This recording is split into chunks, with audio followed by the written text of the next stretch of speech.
सूरदास। तो हमारे सूरदास जी, उन्होंने क्या कहा कृष्णदास जी से कि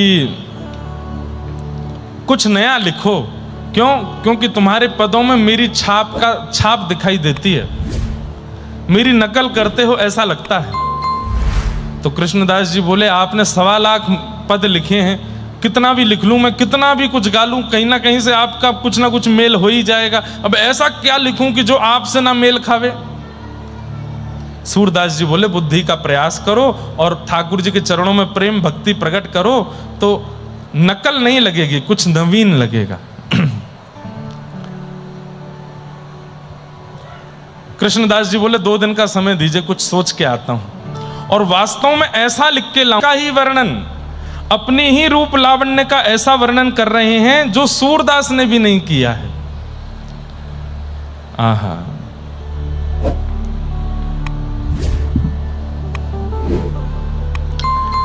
आवत बने कान गोप, आवत बने कान गोप, बालकन संग चेचुकी खुर रेणु चुरित अलकावली, आवत बने कान गोप। कृष्णदास जी के शब्द नहीं है, सूरदास जी के शब्द नहीं है, स्वयं जगत नियंता जगदाधार परमात्मा श्री कृष्ण अपने हाथों से लिख रहे हैं ये शब्द। क्या अर्थ है? आवत बने कान गोप। गोपाल जी गैया चरा करके लौट के आ रहे हैं नंद भवन, शाम की बेला, गौधूली बेला है, और कैसे लग रहे हैं? बालकन संग, साथ में ग्वाल बाल हैं। चेचुकी खुर रेणु छुरित, खुर की जो रेणु है, गैया जब चलती हैं तो उनके खुर से जो रेणु निकलती है, वो रेणु ठाकुर जी के अलकावली मतलब सुंदर घुंघराल हृदय को घायल कर देता है। किसी व्यक्ति का बोलना हृदय को घायल कर देता है, किसी व्यक्ति का स्पर्श अत्यंत सुख दे देता है। लेकिन ठाकुर जी जब चरण उठाते हैं और अगली तरफ चरण जब रखते हैं, उस गति को ही कोई देख लेता है तो उसका हृदय मानो जैसे पिघल जाता है। कैसी चाल है? बोले, मोह मत मघ चाप, एक मतवाला हाथी जैसे मदमस्त होकर के चलता है, ऐसे श्याम सुंदर चल रहे हैं। बंक लोचन बाण, नेत्रों से क्या कर रहे हैं? बोले, अपनी बौं रूपी धनुष पर अपने नेत्र रूपी बाण को धरते हैं और खींच करके जैसे ही तिरछे करते हैं तो मानो जो सामने आता है उसके हृदय में जाकर के वो नेत्र रूपी बाण ऐसे लगता है घायल होके गिर जाता है वो। अब ये एक चिंतन का विषय है, ये चिंतन करने वाली बात है। स्वयं श्री कृष्ण अपने नेत्रों का वर्णन कर रहे हैं, बंक लोचन बाण। एक तो सबसे बड़ी बात कि ठाकुर जी के नेत्र जो हैं, वृंदावन श्री कृष्ण चंद्र जो हैं, इनके पूरे नेत्र नहीं खुलते, पूरे नेत्र नहीं खोलते ठाकुर जी, आधे नेत्र खोलते हैं। ये नेत्रों की जो पुतली है बीच की काली काली, ये आधी ऊपर की पलक में ढकी रहती है, आधे ही दिखते हैं। मतलब जैसे कोई मदमस्त, कोई कहने में थोड़ी अटपटी बात लगती है, लेकिन कोई ऐसे पदार्थ को खा करके व्यक्ति थोड़ा नशे में मस्त हो जाता है, उसके नेत्र जैसे चढ़ जाते हैं, ऐसे ठाकुर जी के नेत्र 24 घंटा रहते हैं। यहां देखो, यहां देखो, यहां देखो, ये छवि मैं कह रहा हूं ना, सूरदास जी की वाणी नहीं है, कृष्णदास जी की वाणी नहीं है, स्वयं ठाकुर जी की वाणी है। हमने तुकाराम जी के पद सुने हैं, ज्ञानेश्वर मौली के पद सुने, जनाबाई के पद सुने हैं, पर विठोबा खुद अपना पद लिख रहे हैं। ऐसा कृष्णदास के साथ हुआ है। कृष्णदास जी के लिए ठाकुर जी लिख के गए। बोले, कैसे नेत्र हैं?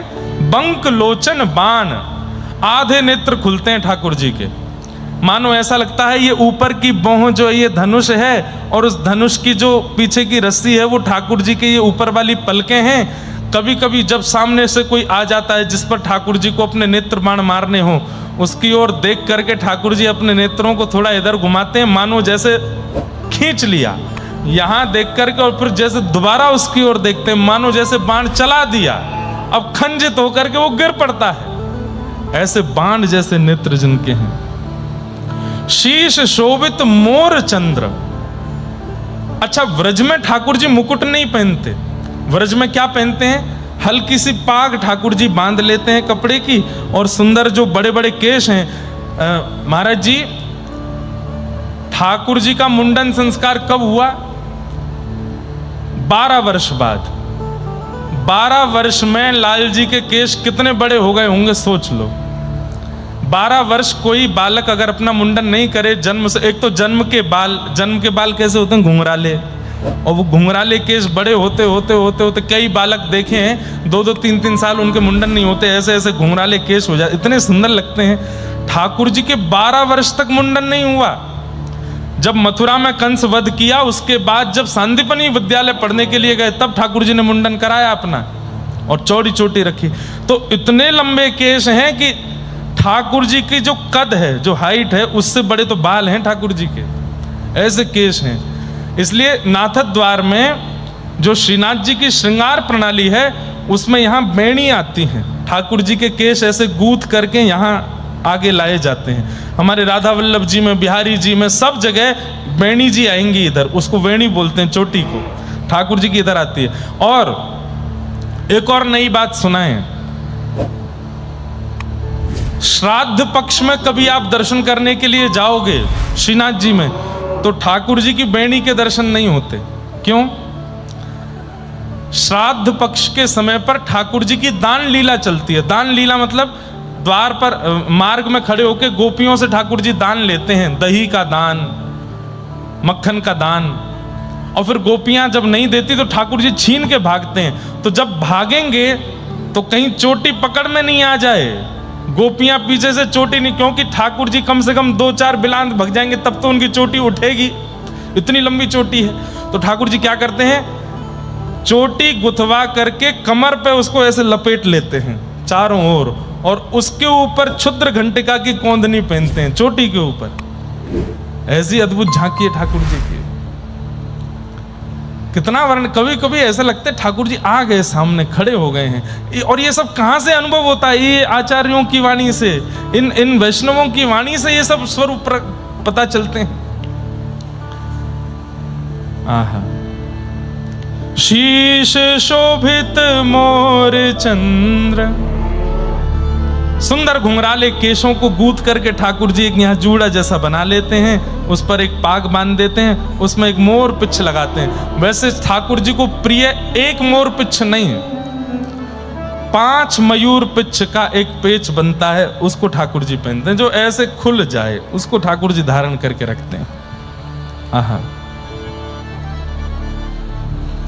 उदित उडुराज सुंदर शिरोमणि भदन, निरक फूली नवल युवती कुमुदावली। आहा, सूरदास जी का दिमाग घूमना चाहिए, ऐसे शब्द लिखे हैं ठाकुर जी ने। क्या लिख रहे हैं?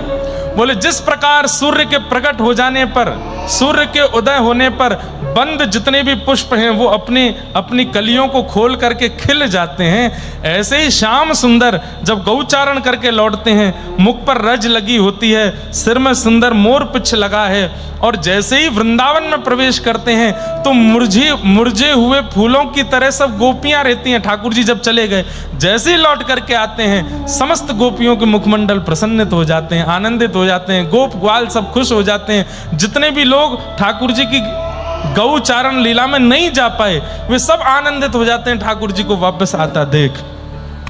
आहा, अरुण सचुकत अधर बिंब फल उपहसत, कछुक प्रगट होत कुंद दस नावली। अरुण सकुचत अधर। धीमे धीमे ठाकुर जी के अधर यानी कि होठ वो खुल रहे हैं। जब आकर के गोपियों को हंसता हुआ देखते हैं तो हल्की सी मुस्कान तो है, लेकिन जब और समीप आते हैं और गोपियों को, व्रजवासियों को प्रसन्न मुद्रा में देखते हैं तो ठाकुर जी के मुखमंडल पर और थोड़ी प्रसन्नता आने लगती है।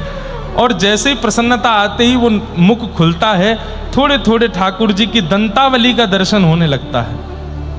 आहा, स्वर्ण कुंडल तिलक भाल बेसरी निकसनाल, कंठ कौस्तुभ मणि सुभग त्रिवला बली। कानों में सुंदर स्वर्ण के कुंडल पहने हुए हैं, माथे पर सुंदर तिलक धारण किया है ठाकुर जी ने, नाक में बेसर पहनी है, नक बेसर पहनी है, कंठ कौस्तुभ मणि धारण करी हुई है, और त्रिभुलावली, त्रिभुलावली मतलब 3 अंग से जो टेढ़े हैं ऐसे त्रिभुलावली, चरण टेढ़े, कमर टेढ़े और गर्दन भी टेढ़ी, और ऐसे करते हुए ठाकुर जी जब चलते हैं त्रिभंग लली बन करके, आहा कितने सुंदर लगते हैं। आहा, कर मुरली का अखिल मोहित गोपिका जन मनसी, गंधित प्रेमावली। अपने अधर पर जब मुरली को धारण करते हैं, गोपिकाओं के जनमन का जब हरण कर लेते हैं ठाकुर जी। कटि क्षुद्र घंटिका कनक हीरा मई, नाभि अंबुज वलित भृंग रोमावली। और अंत में क्या लिख रहे हैं? आहा, पीत के सई पाट धार, धार सुंदर अंग अंग, बजत नूपुर गीत भरत शब्दावली।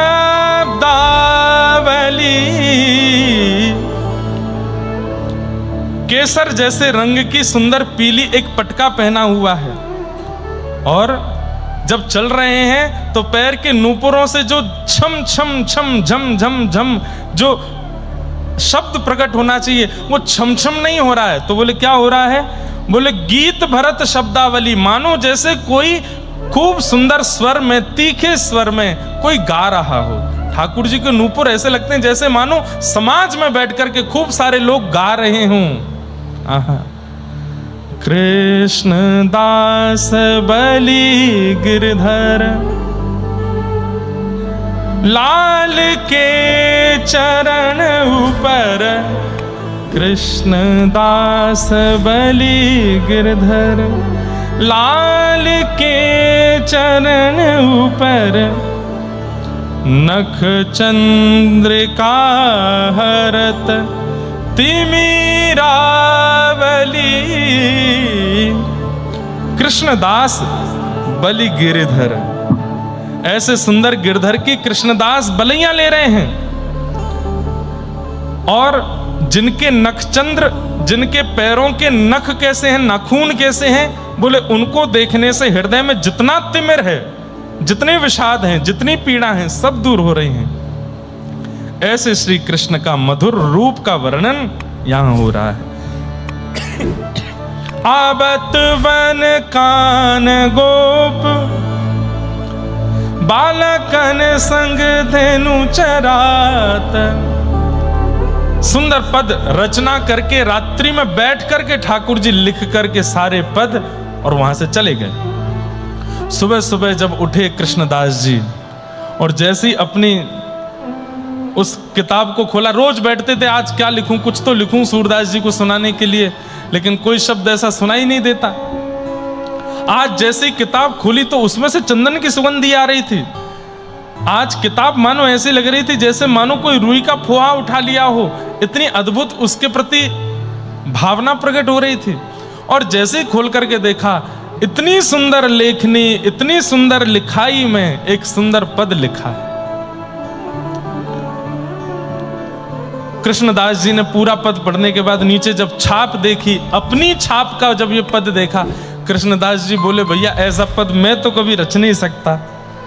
दौड़े दौड़े मंदिर गए, जाके जैसे ही श्रीनाथ जी के दर्शन किए, श्रीनाथ जी मंद मुस्कुरा रहे हैं, कृष्णदास जी की ओर तिरछी नजर से देख रहे हैं और अपनी भौं उठा के पूछ रहे हैं कैसा लगो भाव। कृष्णदास जी बड़े प्रसन्न, बोले आप लिख करके गए? बोले हाँ, जाओ सुना दो सूरदास जी को।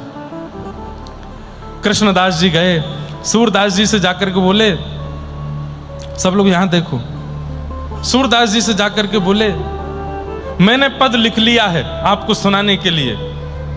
सूरदास जी बोले अच्छा सुनाओ। कृष्णदास जी सामने बैठे गाने लगे, आवत बन कान गोप बालकन संग चेचुकी खुर रेणु छुरत अलकावली, मोह मत माघ चाप बक लोचन बान, शीश शोभित मोर चंद्रावली। और सब बात कहते हुए अंत में बोले, हृदय कृष्णदास बलि गिरधरन लाल की, चरण नख चंद्रिका हरत तिमिरावली। सूरदास जी कान दे करके सुन रहे थे और जब मुखमंडल सन्मुख आया तो नेत्रों से झरझर आंसू गिर रहे हैं। और आंसू पहुंच करके सूरदास जी ने सबसे पहला बात क्या कही? कृष्णदास बोले जी तुम क्या, तुम्हारे पिताजी भी ऐसे पद नहीं लिख सकते? किसने लिखा है जल्दी बताओ। तुम क्या, तुम्हारे पिताजी क्या, तुम्हारे दादाजी क्या, तुम्हारे नाना जी क्या, तुम्हारा पूरा खानदान ऐसे पद नहीं लिख सकता? किससे लिखवा के लाए हो? सही सही बताओ। कृष्णदास बोले ये भी कोई बात है? अगर कोई पद लिख दो तो आप कहते तो मेरी नकल कर रहे हो, और आज जैसे तैसे मैं पद लिख करके लाया हो तो कह रहे हो मेरे पिताजी भी नहीं लिख सकते। बोले सूर नाम है मेरा, कविताओं में 24 घंटे रहता हूं और ये पत्थर पर लिख करके दे सकता हूं कि कृष्णदास की हाथ की लिखाई नहीं है। किसने लिखा है मुझे बताओ, तुम्हें सौगंध है। कृष्णदास जी बोले आपको कैसे पता कि मैं नहीं लिख सकता? बोले ये शब्द आ ही नहीं सकते तुम्हारे चित्त में। किसने लिखे हैं बताओ? क्योंकि जो रचना है वो रचना देखने वाले की नहीं लग रही है। देखिए सूरदास जी की बुद्धि की स्थिति देखो। बोले देखने वाला देख करके लिखता है, अनुभव करके लिखता है, चिंतन करके लिखता है। ये रचना जो तुमने सुनाई है ये तुमने देखी नहीं, तुम्हारे अनुभव में आई नहीं, तुम्हारे चिंतन में ये हुआ नहीं, तो फिर तुमने लिखा कैसे? तो फिर दूसरी बात आती है कि ऐसी रचना फिर वही लिख सकता है जिसके साथ ये सारी समस्याएं या सारी स्थिति घट रही हो। किसने लिखा है सही सही बताओ। नहीं बताओगे तो मैं खोज कर लूंगा। कृष्णदास जी बोले सूरदास जी मुझे क्षमा कर दो, आप तो मेरे बड़े गुरु भाई हो, अब मैं क्या बताऊं? बोले जल्दी बताओ। बोले मैं चिंता में बैठा था, रात्रि में मैं चिंतित होकर सो गया, सुबह उठ के देखा तो किताब में से सुंदर सुगंधी आ रही थी और वहां कुछ ऐसा लगा था मानो खूब इत्र फैला है कक्ष में, और ठाकुर जी लिख करके गए, श्रीनाथ जी ने लिखा। बोले हाँ श्रीनाथ जी तुम्हारे कक्ष में आके पद लिख करके गए? हाँ। सूरदास जी ने तुरंत अपनी छड़ी उठाई और लेकर के सीधे श्रीनाथ जी के पास गए, और श्रीनाथ जी के पास जाकर के इतने रोए इतने रोए इतने रोए। बोले क्या हुआ? अरे क्यों रो रहे हो, क्या बात है? 1,00,000 पद 2 आंखों से अंधे सूरदास ने अपने उंगली से लिखे। कभी लिखने नहीं आए आप, एक शब्द भी मुझे बताने नहीं आए कि सूरदास यहाँ ये लिख दो, यहाँ ऐसा कर दो, यहाँ ऐसा कर दो।